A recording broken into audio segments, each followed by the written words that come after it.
여기 왼쪽부터요. 차례대로 체르노빌 원자력 발전소의 폭발 사고였고요.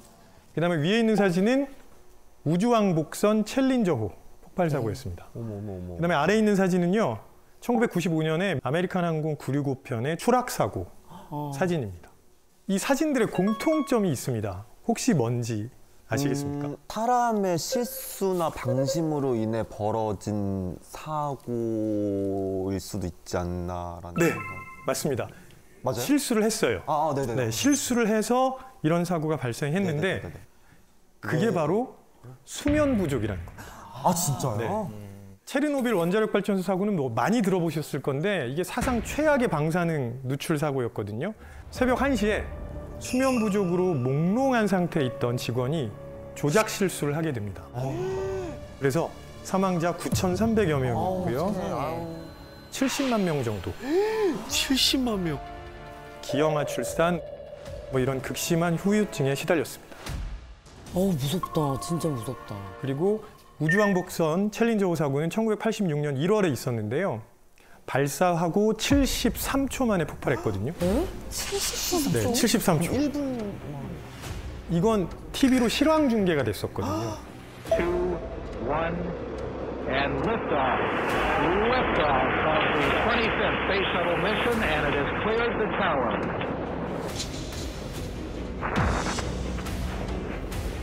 여기에 최초의 민간인 탑승자가 있었습니다. 고등학교 교사였는데 그분 포함해서 승무원 7명이 전원 사망합니다. 사고 원인은 뭐였냐면 고체 로켓을 붙입니다. 거기서 이제 부스팅을 하게 되는데 거기에 일종의 고무 패킹인 오링이 있습니다. 이 오링이 결함이 있었어요. 그래서 폭발했거든요. 그런데 엔지니어들은 오링이 제 기능을 못할 수도 있다 이런 염려를 제기를 했었죠. 근데 정작 나사의 관리자들은 그냥 하자고 그랬던 거죠. 나사의 관리자들이 며칠 동안 준비하느라고 잠을 제대로 못 잤습니다. 원래 1월 27일에 계획돼 있었는데 그게 취소됐어요. 그래서 발사 전날 2시간밖에 못 자고 나사 관리자들이 정상적인 의사결정을 하기 어려웠던 거죠. 그리고 1995년 12월 20일이었는데요. 미국 마이애미에서 콜롬비아 칼리라는 곳으로 가던 아메리칸 항공 965편입니다. 여기 탑승객이 163명이 있었는데 생존자는 단 4명이었습니다. 사고 당시에 기장이 근무 환경이 정말 열악해서 며칠째 잠을 자지 못한 상태였거든요. 칼리 공항 근처에 이제 착륙을 하려고 착륙 지점인 로소를 컴퓨터에 입력을 해야 되거든요. 그러려고 R을 눌렀습니다. R을 누르면 R로 시작하는 게 여러 개 나오잖아요. 네. 로소를 찾아서 눌러야 되는데 그냥 너무 피곤하니까 맨 위에 있는 로메오를 눌렀어요. 로메오는 칼리에서 북동쪽으로 200km 떨어진 곳입니다. 그래서 갑작스럽게 이거 뭐지 하고 항로 변경을 하고 비행기가 중심을 잃고 그대로 엘델루비오 산에 충돌하게 됩니다. 어머. 그래서 실제로 잠을 제대로 자지 못하면 이렇게 잘못된 판단을 많이 하게 되거든요. 연구 결과도 상당히 많이 있습니다. 아이오와 갬블링 태스크라는 과제를 사용한 연구입니다. 실험 참가자가 있어요. 참가자 앞에 네 묶음의 카드가 있습니다. 여기에서 총 한 장씩 100번 선택하는 겁니다. 근데 이 각 묶음별로 카드가 조금 달라요.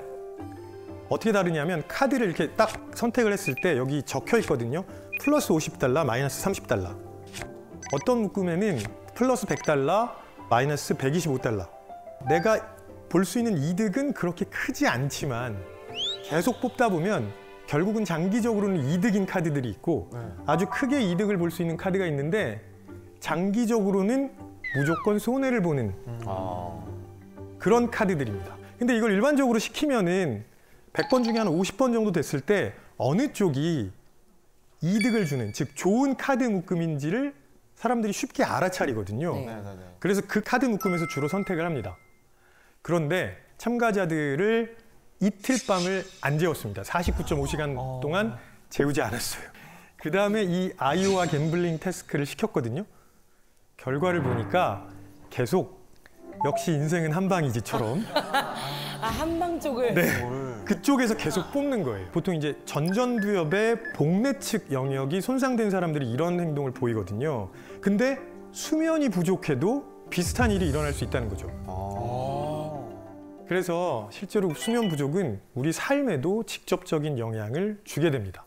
2016년부터 2020년까지 5년 동안 고속도로 교통사고 사망자 1,035명 중에 약 70%인 722명이 졸음운전으로 사망했습니다.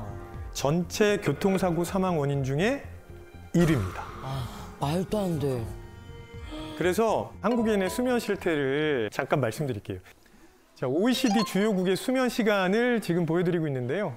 2016년 통계를 보면은요, 안타깝게도 우리나라는 대표적인 수면 부족 국가입니다. 그냥 보시기에도 압도적으로 꼴찌죠. 압도적으로. 그러네요. 거의 1시간 차이가 나. 그러니까. 근데 이거 보면서 혹시 놀라신 분, 우리가 저렇게 많이 자 이렇게 생각하신 분 있죠? 근데 좀 많이 자는 것 같기는 하는데? 생각보다 많이 자는 것 같아요. 생각보다 많이 자는 평균이니까 그러니까, 7시간 50분이면 누가 도대체 7시간 50분을 자는 거예요? 없는데? 내 주변엔? 그런데요, 이 통계를 보여드렸을 때 우리나라 사람들만 이렇게 안 놀라고요. 해외에 있는 사람들은 야, 한국 사람들 큰일 났다 그럽니다. 진짜? 그만큼 우리나라가 수면 부족에 굉장히 관대합니다. 아까 앞서서 말씀드렸잖아요. 사건 사고들이 수면 부족 때문에 비롯됐다는 말씀을 드리면 많은 분들이 그러니까 정신을 똑바로 차렸어야지 이런 말씀을 하세요. 맞아, 잠을 좀 충분히 잤어야지가 아니라. 맞아. 이 수면 부족을 정신력으로 극복할 수 있다. 말도 안 되는 얘기입니다. 그러다 보면은 심리적이고 신체적인 문제들이 엄청나게 많이 뒤따라올 수밖에 없습니다. 맞아. 그래서 제가 지금부터 잠을 못 자면 우리에게 어떤 일이 생기게 되는지 구체적으로 말씀을 드리겠습니다. 오, 기대된다. 제가 아까 OECD 회원국 중에 우리나라가 수면 시간 압도적으로 꼴찌라고 말씀드렸었잖아요. 항상 압도적으로 1위를 차지하는 항목도 있습니다. 그게 바로 자살률입니다. OECD 42개 회원국 중에 자살률 1위, 그리고 10만 명당 24.1명입니다. OECD의 평균 자살률은 11.1명이거든요. 그냥 보시기에도 너무 차이가 많이 나잖아요. 네, 확연하게. 네. 도대체 왜 이렇게 자살률이 높으냐, 이거에 대해서 뭐 제가 원인을 딱 집어서 말씀드리긴 어렵지만 수면 부족도 아주 중요한 원인이라고 말씀드릴 수 있어요. 왜냐하면 수면 부족이 자살 충동을 높이는데 중요한 요인이라는 연구 결과는 이미 많이 발표돼 있습니다. 그래서 윤지성 씨, 네. 잠을 잘 자지 못한 사람들이 이제 자살 충동을 느끼는데요. 어떤 사람들이 더 취약할까요? 오히려 외향적인 사람들이 조금 더 그러지 않을까요? 그래요? 저는 내향적인 사람이 더 그럴 것 같은데. 저도 그 내향이라는 자체가 속으로 그러니까 향하는 거잖아요. 삭히는 포인트가. 것 같아서. 실제 연구 결과를 말씀드릴게요. 외향적인 사람들이 훨씬 더 취약합니다. 그러니까 그럴 것 같아. 외향적이라는 건 뭐냐면 상대적으로 충동성이 좀 높고요. 그 다음에 인내심이 약간 부족할 수 있습니다. 그러면 수면이 부족할 때 어떤 일들이 생기냐? 이 우리 전전두엽에서 네. 이 제어 기능을 담당하고 있는데요. 여기가 잘 작동을 안 하는 거예요. 그래서 충동 조절 기능이 제대로 작동을 안 한다는 거죠. 감정 조절도 잘 안 되게 되고. 그러면 자살을 생각할 확률은 더 높아질 수밖에 없습니다. 그런 생각이 날 때 눌러줘야 되는데 그게 잘 안 된다는 거죠. 미국의 스탠퍼드 대학교에서 연구를 했는데요. 수면 패턴이 불규칙하면 우울증 여부와 상관없이 자살에 대한 충동이 더 높아진다는 결과도 있습니다. 그 우울증이 없어도. 그래서 이제는 수면 부족이라는 게 우리의 생명과 직결된다고 생각하셔야 됩니다. 한때는 질병이라고 생각하지 않았는데 지금은 당뇨병이나 고혈압이나 관절염, 암 이런 것들을 유발한다고 생각하는 무서운 질병이 하나 있습니다. 그게 뭘까요? 불면증. 비만입니다. 비만. 비만. 네, 비만. 근데 제가 왜 갑자기 비만을 말씀드리냐면 잠을 잘 못 자면 살이 빠지지 않나 이렇게 생각하실 수 있는데 반대입니다. 수면 부족은 비만의 굉장히 중요한 원인입니다. 수면 부족은 호르몬 분비에 영향을 주거든요. 우리 몸에는 그렐린이라는 호르몬하고 렙틴이라는 호르몬이 있습니다. 그렐린은 허기를 느끼게 하는 거. 그 수치를 증가시킵니다. 그러니까 점점 더 배가 고파져요. 그 다음에 포만감을 느끼게 하는 렙틴 수치는 감소시킵니다. 그러니까 배가 불러도 계속 먹어요. 수면이 부족하면 그렇게 된다는 겁니다. 아, 그럴 때 있어 진짜. 게다가 또 잠을 잘 못 자면 원초적인 욕구를 담당하는 뇌 영역에는 별로 영향이 없는데 아까 말씀드렸던 것처럼 충동 제어가 잘 안 됩니다. 그러니까 계속 먹는 거죠. 실제 연구를 진행해 봤는데요. 참가자들 불러가지고 첫 4일 동안은 8시간 반 자기 합니다. 그 다음에 나머지 4일 동안은 4시간 반만 자기 했거든요. 그리고 먹는 양을 비교해 봤는데 8시간 반 잤을 때보다 4시간 반 자면 하루에 300kcal를 더 먹습니다. 한 끼를 더 먹는 거. 그러게 한 끼를 먹는 거. 300kcal 더 먹는다고 큰일 날까라고 생각하실 수 있는데 1년에 10만 kcal씩 계속 더 드시는 거예요. 그치. 아, 그렇구나. 매일 게다가요, 잠을 못 자면 칼로리가 높거나 당분이 많은 음식 있죠? 이걸 더 먹고 싶어 합니다. 분명해. 맞아. 그래서 야식을 먹고. 또 굉장히 치명적인 영향을 끼치는 게 있는데 치매입니다. 치매요? 치매. 철의 여인이라고 불리는 마가렛 대처. 네. 하루에 4시간만 잤습니다. 그러면서 업무에 몰두했다고 알려져 있는데요.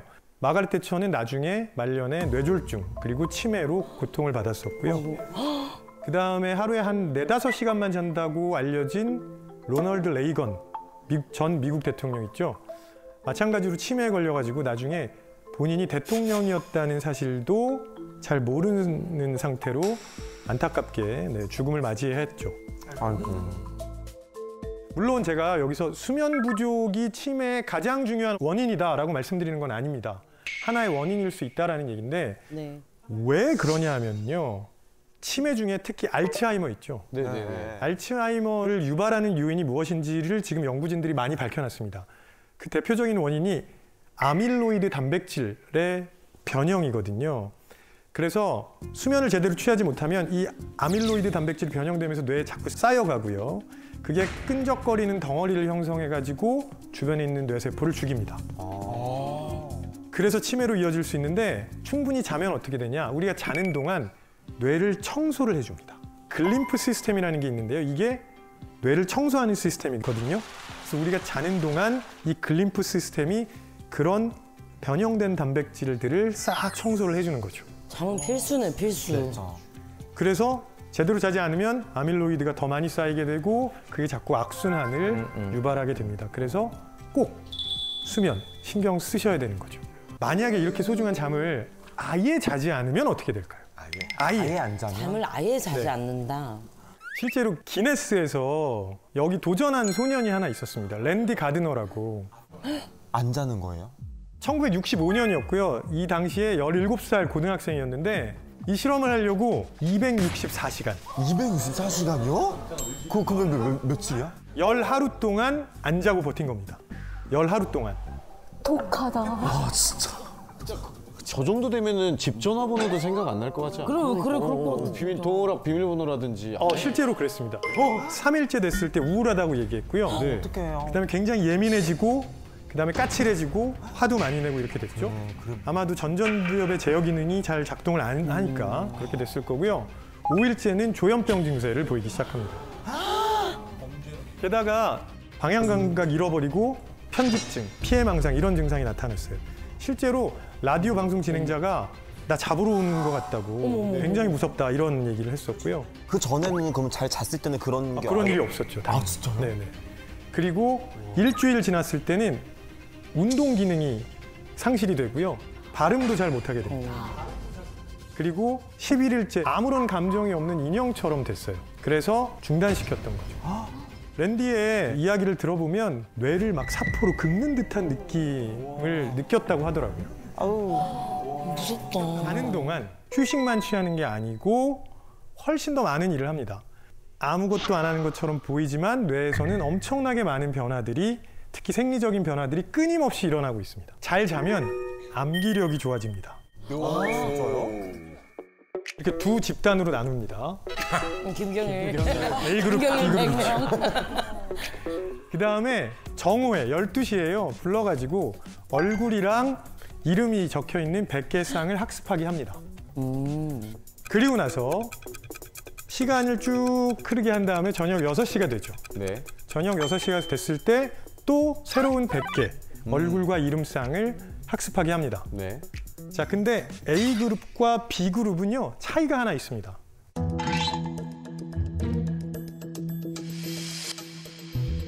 어떤 차이가 있냐면 A그룹은 학습한 다음에 낮잠을 잤고요.